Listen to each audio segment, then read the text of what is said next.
Halo semuanya, perkenalkan nama saya Tinda Rizky Nama Manis, NIM 1967-2010-03, kelas A19. Video kali ini mengenai UAS MK Metodologi Ilmu Politik, yang dimana membahas paradigma politik klasik dalam ilmu politik. Tulisan ini sengaja ditulis untuk mengenang kembali peradaban politik klasik dalam ilmu politik. Secara garis besar dalam perkembangan ilmu politik pengetahuan ada dua kutub yang saling berhadapan-hadapan, yakni Thomas Kuhn sangat percaya pada penelitian dahulu baru teori, sedangkan Kari Pupel malah sebaliknya, yakni teori dahulu baru penelitian. Dari dua model cara berpikir di atas menunjukkan bahwa kerangka pikir populer yang mengedepankan teori dahulu baru penelitian yang dianut oleh pemikiran pendekatan ilmu politik klasik. Penganut pemikiran klasik sangat mementingkan teori ketimbang data. Berpikir deduktif, studinya sangat normatif dengan memutuskan pertanyaan yang bersifat does solve atau apa yang seharusnya. Yang menjadi kata kunci di sini yaitu paradigma politik klasik dan ilmu politik. Kemudian menurut pandangan orang awam dan kebanyakan ilmuwan mengatakan bahwa kemajuan ilmu terjadi secara kumulatif. Setiap tahap kemajuan tampak terletakkan di bangunan di atas seluruh kemajuan yang telah dicapai sebelumnya. Pembahasan berikutnya yang berjudul teori dulu baru penelitian, yaitu Karl Popper. Sebagaimana dikutip Mort Masort menyatakan bahwa cara paling efektif untuk memajukan pengetahuan saintifik adalah melalui pengembangan gagasan dan percobaan. Untuk menolak gagasan itu melalui penelitian empirik. Ia tidak percaya bahwa penelitian empirik yang sistematik bisa menimbulkan teoritisasi. Penelitian tidak bisa menimbulkan gagasan baru dan tidak bisa berfungsi sebagai metode logis untuk membantu teori. Sedangkan menurut penganut aliran ini, teori hanya bisa diciptakan melalui intuisi dan renungan mendalam. Dalam proses ini kita mula-mula hanya melakukan abstraksi pikiran dan berusaha membuat gambar yang sejelas mungkin dalam pikiran kita dan berusaha memikir sebanyak mungkin kesimpulan atau konsekuensi dari gambar yang kita buat.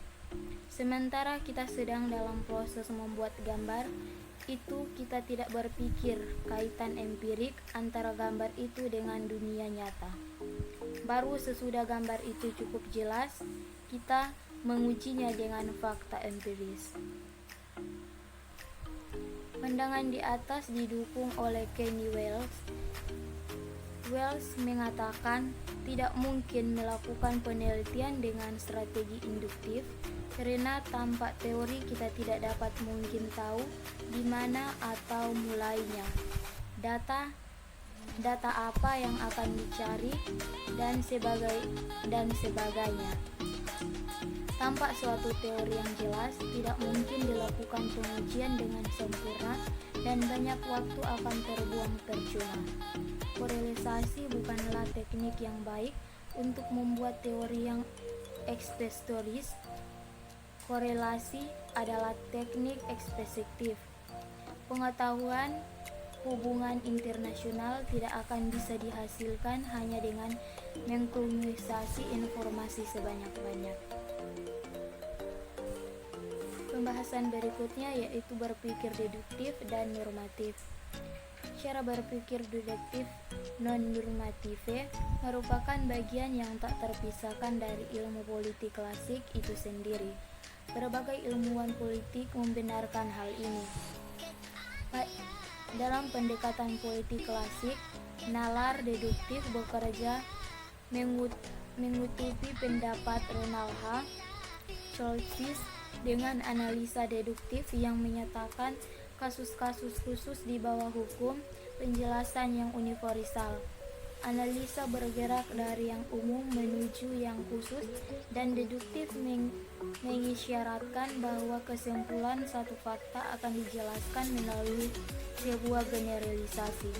Dengan demikian, sebuah kejadian hanya dapat dijelaskan dalam hubungan dengan sebuah hukum umum yang baku atau generalisasi empiris.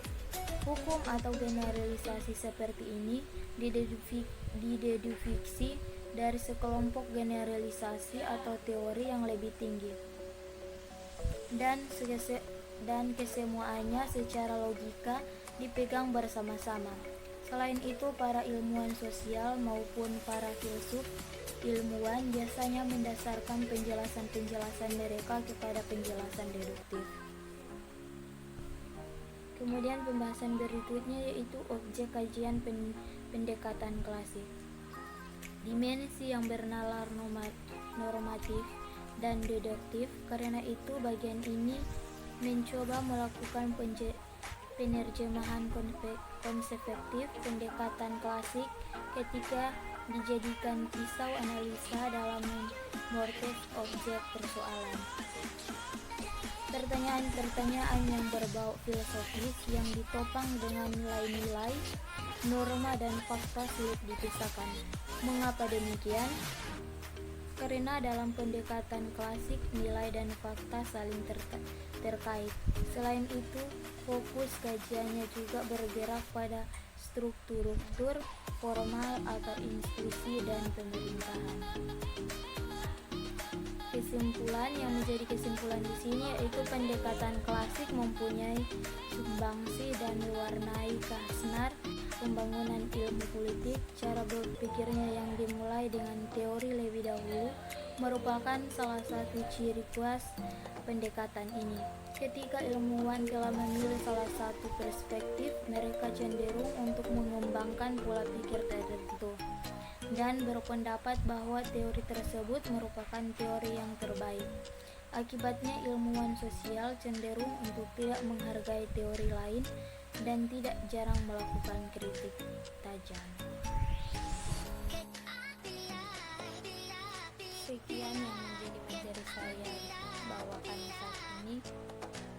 Mari bergabung bersama kami di program studi ilmu politik Fakultas Ilmu Sosial dan Ilmu Politik Universitas Pembangunan Indonesia Manado. Terima